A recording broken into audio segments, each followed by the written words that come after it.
Drums are the core of the music most of the time, so you have to be very careful to capture exactly the right tone. So first thing to do is know which sonic aesthetics you want to achieve.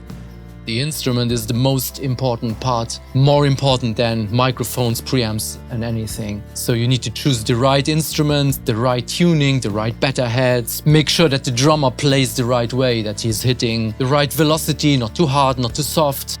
Second most important thing is room placement, or the choice of the room. Well, here we have a room with variable acoustics, so we can make it more live, we can make it more dry. It's 50 square meters, so we have space to move around and choose the right place.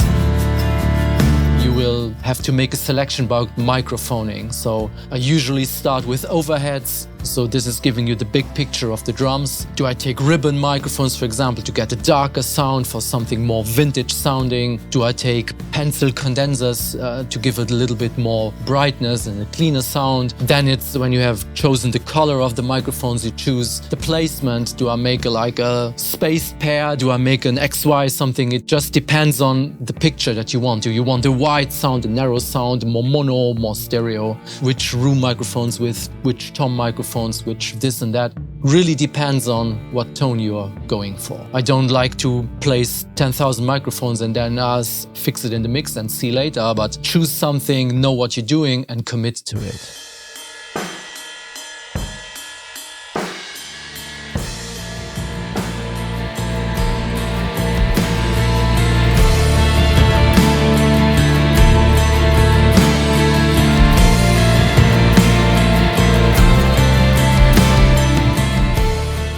The next step is sound check. So I go flat first and then see if there is anything needed to add. If I add a touch of EQ, if I add a touch of compression, most of the time it's moving microphones a tiny bit to just get it right. Let's take a snare drum as an example. You have so many ways to manipulate the sound. For example, it's sounding too dark. I could change the microphone for a brighter microphone.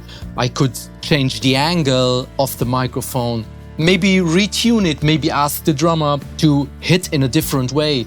Give him different sticks, give him a different batter on the kick drum. This is like an EQ for the bass drum. So these are all the things that you have to do before touching any plugin.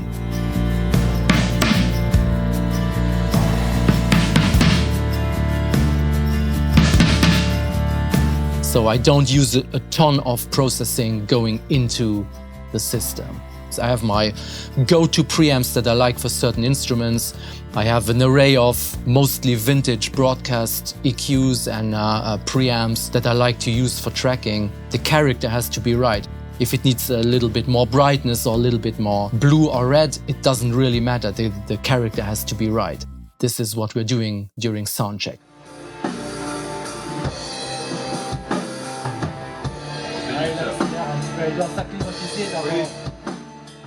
Tracking itself is hoping that the musician has well rehearsed, making the artist feel good while playing, so that he's hearing the music well, that he's hearing his instrument well, and that he feels at ease while playing. This is a crucial part of the sound check. Some musicians know what they're doing. I back up and do my job here, but if I feel that someone needs assistance, I'm here for that, so I go there and help as much as I can. Start with letting roll, see what he has to offer. Listen carefully. I hear a problem, I suggest something. Maybe I hear that he's hitting the cymbals too hard. I would suggest, okay, maybe slow down on the cymbals, hit the snare a little harder, do this, do that. So we try to interact with the performance to get just better sonic result and a better artistic result. Let's take a really tricky double bass part where you see, oh, we have a problem. We can see if we can find a trick to make it easier for the drummer. Either punch in, say, we record feet separately, we record the rest on top, we make an overdub of something. We are interested in a good result. I don't really care how we get there, but we have to get there. So if we can find a trick, a cheat, a something, whatever, we just go for it during tracking and make it happen so that it sounds great. I don't use a trigger device on drums, but it's 2022, so we can trigger drums using the audio signal if needed. I use the term augmented drums. So I like to have the drums captured the way they are. But then if we need more room, larger sound, then we can add samples, just give it more flavor. Drum tracking, as with any tracking, is a team effort. So the artist and myself, we are working together to get a good result.